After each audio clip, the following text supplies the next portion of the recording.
Alright, this is chapter 4, video number 9. We're going to carry on and look at our next program called the number checker. And now, at this stage in the code here, you'll notice that it's starting to get rather long. So what we can do is we can start collapsing some of these controls to make it a little bit more readable. So you'll see here we've got our radio button, and I'll turn both those on and I'll collapse my checkbox. There we go. That makes it a lot easier to look at. Now, the next program is called Number Checker, and how this one works is if you type in a number, let's say 2, and you type in another number like 3, and then each of these radio buttons gets pressed. So what it's going to do, it's basically going to equate whether or not number 1 is less than number 2, and 2 is less than 3, so that's true. Is 2 equal to 3? Of course, that's false. Is 2 greater than 3? Well, that's false as well. So whatever number you put in here, it will look at both of those, it will evaluate it and determine whether that's true or false. So there we go. So in most cases we're only going to get one of these should be true, the other two should always be false. So this one's a little more complicated in how the structure and understanding how the problem works. So you have to take it piece by piece. Of course, we've got user input, and in this example we've got two types of input. We've got a number input, so we got two of those, and we also have a relational operator here that we need to have them select. So there's two different types of input, number inputs and this relational operator input.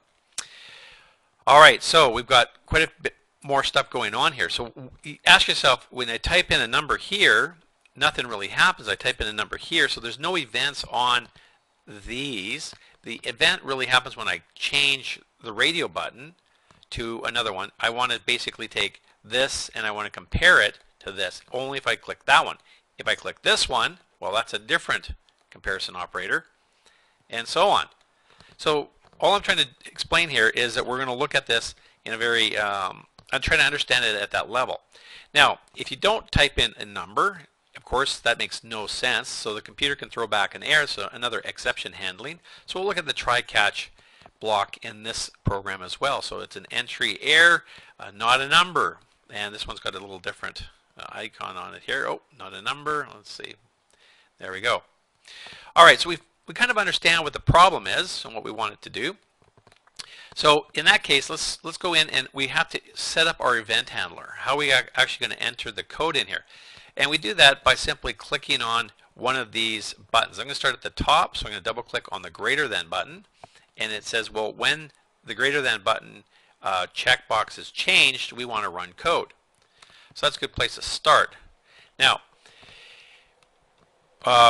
we could go in here and start talking about, let's go in and declare and assign, put in our regular calculate or a condition of some sort, and then output. Again, that's a good way to start if you're just thinking about how to approach the problem. And we could go in here and set up the try-catch block right away.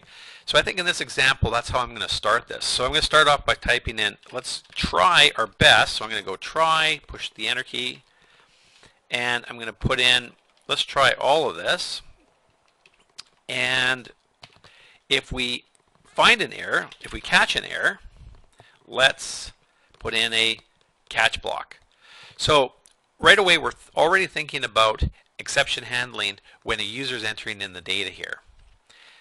Alright, so that's kind of setting up how we want the code to be structured.